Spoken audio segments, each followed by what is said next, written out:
Goeiedag, lieve luisteraars. U is weer hartelijk welkom hier bij Joy Gospel Radio, die kanaal met die goeie nuus in jou taal. Jy het dit in Afrikaans wat ons dit kan bedien. Dankie ook vir Barry wat dit vir ons moontlik maak. Ek wil die Here se seën ook op hom afbid. Hy het onlangs verjaar en ons dank die Here vir die kanaal wat hy vir ons dan ook gegee het. Nou ek is Willie Sondersen en ons nooi u vriendelik uit om vir die volgende halfuurtjie saam met ons te kan kuier hier by nog 'n aflewering van die program Wolke van Getuienis. En nou dis die getuienisse wat die Here vir my gegee het, en ek het baie getuienisse wat die Here vir my gedoen het. Ag, van die kleinste ou dingetjie na die grootste ding, en daarvoor wil ons die Here baie dankie sê ook vir sy liefde en genade. Nou, hierdie is die 7de aflewering van die getuienis van ons dogter wat ons aangeneem het. Nou, die naam van hierdie reeks is die Silverbeker.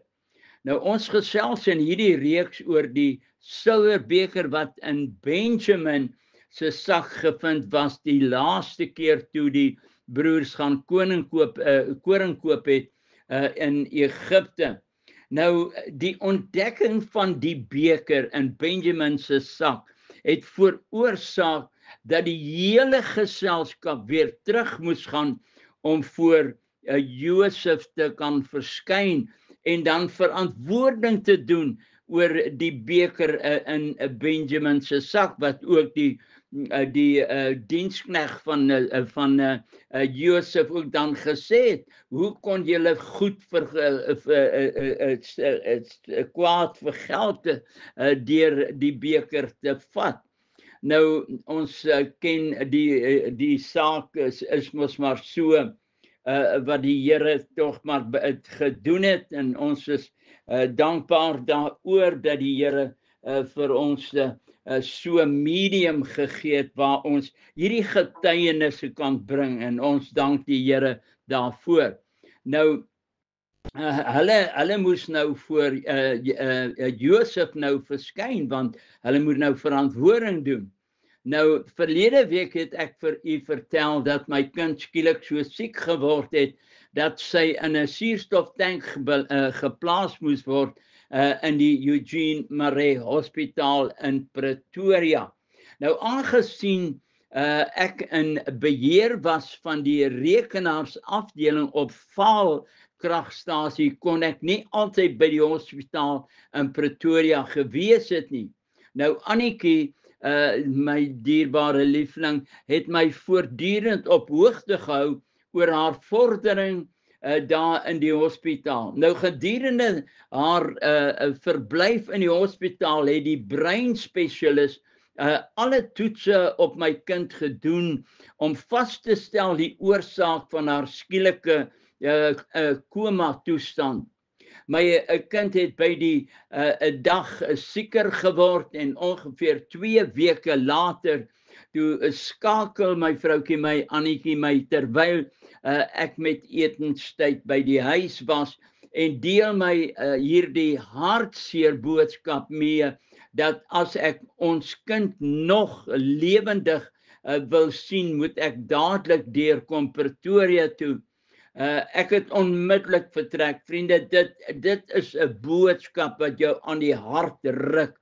Nou, Pretoria was ongeveer 140 kilometers van Vaal kragstasie, daar in die Vrystaat, net oor die Vaalrivier, aan die ander kant Vereniging. Met my aankoms by die hospitaal het ek gesien dat Annetjie baie moeg was van die spanning, deurdat sy die hele tyd by die kind gewaak het. Sy het deur hierdie tyd feitelik dag en nag by die kind gewees. My kind was baie siek en ek het oorgeneem om by Michelle te waak. Ek het daardie nag haar onder die suurstoftank uitgehaal en haar in my arms geneem en met soveel hartseer vir God gevra om haar vir ons terug te gee. Sy was so wit en bleek en haar gesiggie en al tekens van lewe getoon nie, want in haar was die warm asem wat nog geblaas het teen my gesig as sy so by my lê en so in my arms lê daar in die hospitaal. Nou haar nagkleertjies was spierwit soos haar gesiggie. Ek het haar in my arms geneem en na die venster van haar kamer en die gordyn oopgetrek. Sy het op die eerste vloer gelê van die Eugene Maree Hospitaal in Pretoria. Nou uit wanhoop, vriende, jy doen dinge uit wanhoop, het ek haar voor die oop venster na die hemel gewys en vir God gesê, Here, as u my kind dan nie op die bed kan sien nie, hier in 'n gebou omring met mure nie, ek hou haar hier voor die venster sodat u haar beter dan kan sien. Jy weet, koning Dawid het ook al uitgeroep uit meer desperaatheid. En as hy sê in Psalm 5, ek dink of 8 wat hy Psalm 5 wat hy sê, ag Here, luister na my woorde, gee ag op die stem van my hulpgeroep, my koning en my God, want tot u bid ek, in die môre sal u my stem hoor. Vriende, jy roep uit wanhoop uit. Jy sien hier gaan jou kind en jy weet jy kan nie weer hê nie. Jy kan nie weer 'n kind hê nie. Dis nie so maklik nie. Nou hier het ek haar so vasgehou in my arms en jy gesê, Here, hier is sy in my arms. Nou kan jy haar duidelik, want uit die hemel sien, ek het haar by die venster probeer uitdruk dat die Here haar kan sien. Vriende, dit is wanneer jy roep en jy weet daar's 'n God in die hemel wat jou hoor. Daar's 'n God wat in die troonsaal sit en hy kyk neer op hierdie ou aarde en hy sien die mense kinders, sê die Bybel. Ek het nie probeer om God se alomteenwoordigheid, sy krag, sy majesteit te bevraagteken of te onderskat nie, maar ek was desperaat. Ek het 'n mensie hier in my arms vasgehou wat toe sy nog by haarself was, menige kere haar armpies om my geslaan en gesê, Papa, ek is lief vir jou. Nou lê sy feitelik leweloos hier in my arms. Ek het gepleit en gesê, ag Here, steek nou u hand uit na haar. U hoef nie u troon te verlaat nie, maar spreek net 'n woord en dit sal so wees. Daar was geen reaksie van die hemelse kant nie. Daar was nie 'n engel verskyn nie. Daar het nie 'n wolk in my kamer ingekom nie. Ek het haar op die bed gaan neerlê, nog steeds onder die suurstoftank het ek haar teruggeplaas. Daar was geen teken dat sy my erken of bewus is van haar omgewing nie. Ek het deur die nag het ek by haar gewaak. Langs die bed het ek gesit en kyk na die mense hier onder die suurstoftank wat vir die paar jaar wat sy haar lewensreis begin het hier op aarde soveel smarte al deurgemaak het. My hart was stikkend. Ek het gesien dat ons besig is om haar te verloor. Trane wat uit jou binneste vloei, asof dit jou ingebande verbrysel het oor my wange geloop, die bitter, die seer, daai pyn wat jy uit jou oë uitdrup, soveel vrae het deur my gedagtes geflitse. Ek het gebid en vir God gevra om net met my te praat. Here, hoekom moet ek hierdie beker op hierdie manier ledig? Here, dis 'n silwer. Here, waarom is hierdie silwer beker dan in ons sak? Ander mense het kinders wat gesond is en hardloop en speel en sing en lag, en hier lê ons enigste lammetjie vir wie ons so innig lief geword het, en sy is nie eens in staat om met ons te praat nie. Die lewe het skielik vir my so onregverdig gelyk.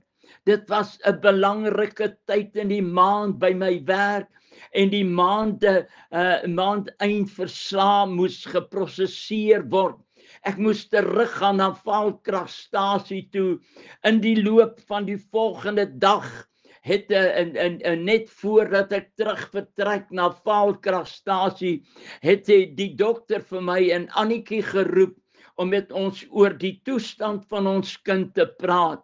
Hy verduidelik aan ons dat daar niks is wat medies meer kan doen nie vir ons kind nie, en dat sy breinvliesontsteking het en meningitis, en hy stel voor dat ons haar huis toe moet neem en haar soos hy dit gestel het, maar mooi moet gaan oppas. Hy het ook aan ons vertel dat daar op daardie oomblik 4 sulke gevalle in ons land Suid-Afrika is, en dat die een reeds afgesterwe het. Hy kan ons nie verseker of sy sal lewe nie. Ek het haar na my motor gedra en haar op die agterste sitplek neergelê. Sy het steeds net asem gehaal. Terug by die huis het ek haar in haar bedjie neergelê langs ons bed. Soms het sy haar oogies oopgemaak en met 'n glaserige oogie wat na ons doelloos in 'n rigting na die plafon gestaar het. Ek het my hand heen en weer voor haar oë beweeg, maar daar was geen reaksie nie. Met 'n skok het dit vir my voorgekom asof my kind blind geword het. As ek haar teen haar wangetjie soen, het sy haar mondjie oopgemaak asof sy verwag om iets te eet of iets te drink of 'n tietbottel. Sy moes weer terug. Sy was weer soos 'n babietjie wat terug was op haar doeke en terug op die bottel. Sy was op daardie stadium 4,5 jaar oud. Sy kon nie praat nie. Ek het ons en sy het ons nie erken nie. Die stilte in die huis was ondraaglik. Dit het jou byna tot waansin gedryf, die voetstappies wat voorheen daar was. Toe sy gesond was, het ons altyd na die ou voetstappies op daardie plankvloer gehoor. In die oggend het ek gewoonlik om 5 uur opgestaan en begin bid en my tyd met God spandeer. In die verlede, as sy hoor ek bid, dan sal sy opstaan en haar kombersie en kussing bring en hier langs my kom lê op die mat in die sitkamer waar ek gewoonlik gebid het. Die eens gekraak van haar voetstappies voorheen op die plankvloer het 'n warmte hier in jou hart laat klop. Maar nou was dit anders. So onheilspellend stil, daar waar sy roerloos in haar ou bedjie gelê het. Haar armpies wat sy altyd so om my geslaan het wanneer ek klaar gebid het, was nie meer daar nie.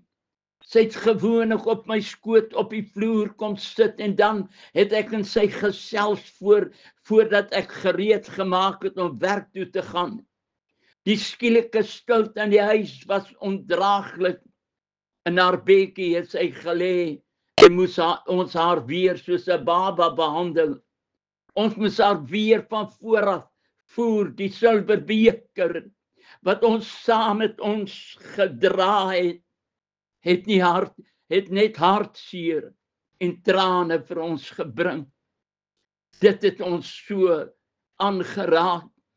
Wanneer jy haar so sien, 'n klein mensie wat hulpeloos daar lê, wat net maar 'n asem in hierdie ou wêreld was. Wanneer jy haar so sien, dan loop die trane oor jou wange en jy vra, waar is God dan in hierdie saak? Soos toe Josef homself aan sy broers bekend gestel het, was sy eerste vraag: leef my Vader nog? Here, bestaan U nog? Weet U van my? Is U nog daar? Leef my Vader dan? Gee U nie om dat ons vergaan nie. Ons het gebedsgroepe geskakel om vir ons kind te bid. Ek en Annetjie het daar soms op die mat, op die kussing neergelê. En dan het ons om haar geloop en in die geloof gesing, daar's oorwinning voor. Daar's oorwinning voor. Deur die bloed van Jesus lê oorwinning voor. Ons oë was gerig op die onsigbare. Ons het die dinge geroep wat nie bestaan nie, asof dit bestaan. Ons het die oorwinning in ons verstand gevisualiseer. Ons het dit geroep. Ons het dit verklaar. Ons het die prentjie gesien van haar herstel. Ons moet lydsaamheid leer. Jesus het gehoorsaamheid geleer uit wat hy gelei het. As die seun van God gehoorsaamheid moes leer uit wat hy gelei het, hoeveel te meer die geskape wese. Hy, alhoewel hy die seun van God was, vriende, onthou Josef, 'n gevangene in Egiptiese tronk, ver van sy ouers huis. Jesus was ver van sy vader af. Hier is Josef in 'n vreemde land. Hoe het hy die nagte op sy bed gelê en verlang na sy ou vader, na sy broers, en gewonder, wat maak hulle nou? Hoe gaan dit met hulle? Leef my vader nog? Vir Josef was daar geen manier hoe hy kontak met sy familie kon bewerk of gemaak het nie. En daardie ontsettende verlange om eendag, dalk moontlik, sy mense weer te sien, sy ou vader. Een ding, God het hom nie vergeet nie, die woord van God sê, en God was met Josef. Ek het bly vertrou op die onsigbare, en God was met Josef. Vir my en my vrou Annetjie was ons vasgevang in hierdie gevangenis van ons kind se siekte. Te midde van dit alles was ons hoop op hom, wat ons uit hierdie gevangenis kan bevry. Ons moes geduldig wag en leer om lydsaamheid en lankmoedigheid lankmoedig te wees. My skoonmoeder wat op daardie stadium gediagnoseer was met kanker, het vir 'n tyd by ons kom kuier. Sonder dat ons geweet het, het sy die skrif in Matteus 18 vers 18 daadwerklik toegepas, gemanifesteer. Die sakdoekte het sy geneem, een vir een het sy gesê, Here, soos ek hierdie sakdoek bind, so bind ek die siekte van Michelle, want u woord sê alles wat julle op die aarde bind, sal in die hemel gebonde wees. En alles wat julle op die aarde ontbind, sal in die hemel ontbonde wees. Ons het later, na die dood van my skoonmoeder, die ou sakdoekies in haar kas se laaie gevind, nog steeds geknoop, soos hy die krankheid van Michelle gebind het. Sy het geglo in God se woord, wat lewendig en kragtig is. Oral het mense vir ons gebid. Op 'n dag kry ek 'n kennisgewing deur die pos, ons lokale poskantoor, kry ek 'n telegram dat ek moet iets gaan afhaal, by 'n telegram gaan afhaal by die poskantoor. Toe ek by die poskantoor kom en die telegram ontvang, het ek angstig die koevert oopgemaak en ek lees net hierdie woorde op die telegram. Dogtertjie, ek sê vir jou, staan op. Die telegram het van 'n onbekende vrou gekom van 'n Witbank. Skielik het trane my oë, het my oë dof gemaak toe ek die woorde oor en oor gelees het. Voor die poskantoor het ek gestaan in die telegram na die hemel gewys en gesê, Here, sien U hierdie woorde? Iemand wat my nie eens geken het nie. Here, ek weet U is in beheer, laat my tog U weë verstaan. Here, moenie versuim nie. Laat dit wees soos hierdie telegram dit vir ons uitgespel het. Here, luister tog na die stem van my hulp geroep. Voor ons kind so siek geword het, het sy in die middag, wanneer ek van die werk te voet huis toe gekom het, want ek het nie baie ver van die huis af gewerk nie, ek het op die perseel van Eskom gewerk. Het sy baie keer vir my by die hekkie gewag, wanneer sy my sien onder die pad tussen die bome aangestap kom. Dan het sy gehardloop om my by te kom haal, want sy het geweet ek sal haar huis toe dra, sy het dit geweet, dan hardloop sy om by my te kom, want sy het geweet, papa gaan my dra. As haar rokkie so in die wind wapper, dan sal sy, as sy naby my is, so in my arms inspring, want sy het geweet, papa sal my vang. Dan het ek haar huis toe gedra, met haar siekte, het daar net 'n leë hekkie, elke dag op my gewag, en dit nog verder die spykers in jou teer gemoed ingeslaan, en alles verslind wat daar was. Dan wil jy vra, Here, hoekom hierdie silverbeker? Oral het daar gebede opgaan vir my kind. Op 'n dag het Annetjie hierdie hulpelose liggaampie aan haar stootkarretjie vasgegespe en haar so met die straat tussen daai bome afgestoot om by my te kom ontmoet as ek van die werk afkom langs die pad. Ek het van die werk af huis toe gestap, tussen hierdie groen, pragtige bome, asof sy uit 'n prentjie stap, het ek hulle sien aankom. Michelle se koppie het doelloos op haar borsie gehang. Sy het geen beheer oor haar spiere gehad nie. Soos 'n kind wat spasties was, het ek haar sien sit in daardie stootkarretjie. My hart was stikkend oor my kind.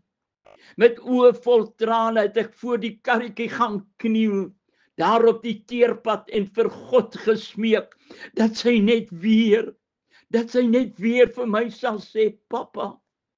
Soms het dit gevoel asof daar geen reaksie van God se troon kom nie, vriende. Het God dan doof geword? Wanneer dit vir jou voel, jy die laagste punt bereik, en 'n gevoel van magteloosheid jou in die oë staar, dan gewaar jy skielik sy teenwoordigheid. Dat God in daardie oomblikke, daardie toneel langs die teerpad gesien het, en my wanhopige roepstem gehoor het, en hy het onmiddellik die antwoord gestuur, vriende, dis die God wat ek dien. Weet u, nee, maar toe Michelle my stem hoor, dat ek noem, dat sy net weer vir my sal sê, papa, skielik bemerk ek asof daar reaksie is na my oproep na die hemel, asof sy my sigting beantwoord, en sonder om op te kyk, haar koppie slap teen haar borsie, het sy saggies die woorde gefluister oor haar lippe. Papa. En Annetjie het in 'n vloedgolf van trane uitgebars. Ons het God se guns bewonder en skielik was daar weer hoop in ons gemoed. Dat dit nie die einde van die pad was nie, maar die begin van 'n avontuurreis met God as ons gids. Soms kan ons ook so Spurgeon gevra het, God, why are you so terribly on time? Dit was die begin van die pad van herstel. As ons daar op die mat in die sitkamer by kussings neerlê, dan het ons gemerk dat sy, as ons nie daar is nie, het sy begin probeer om te rol, die lyfie om te draai. Haar geheue het weer met 'n slakkepas weer tot haar teruggekom. Die vermoede dat sy moontlik blind kon wees, het ook in die proses herstel. Sy het al meer en meer beweegliker geword.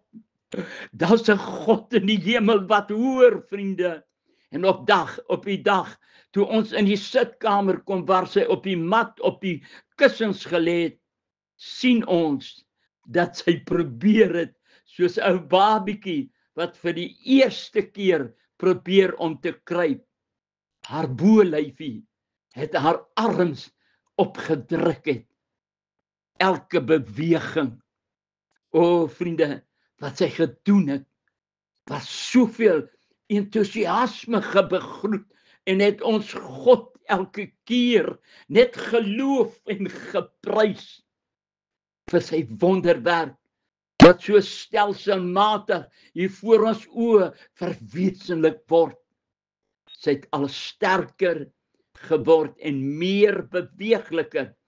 En toe ons weer sien, het sy tot groot vreugde teen die bank opgestaan en al wankelend op haar beentjies gestaan. Ons was oorstel van blydskap toe die Here die lot van Sion verander het. Toe was ons soos die wat droom. Hy het ons monde gevul met 'n gelag en ons tonge met 'n gejubel. God was besig om ons donker nag in 'n dag in sonskyn te verander. Later het sy met ons hulp, al wankelend en onvas, haar voetjies begin sukkel en begin om te loop. Sy het soos 'n generaal geveg om oorlewing. Elke beweging was vir ons 'n wonderwerk uit die hand van God. Later het sy op haar eie begin loop. Met die verloop van tyd het ons agterkom dat daar skade aan haar brein was. Wanneer jy iets vir haar sê, dan sê sy dit oor en oor op dieselfde woorde het sy dit gesê. Haar is Michelle, dan herhaal sy die woorde te sê Michelle.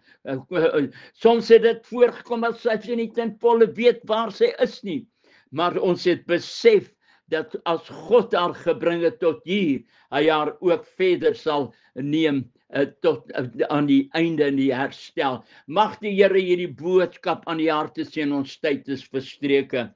Vriende, ons dank die Here vir dit. Maranatha, Jesus kom. Amen.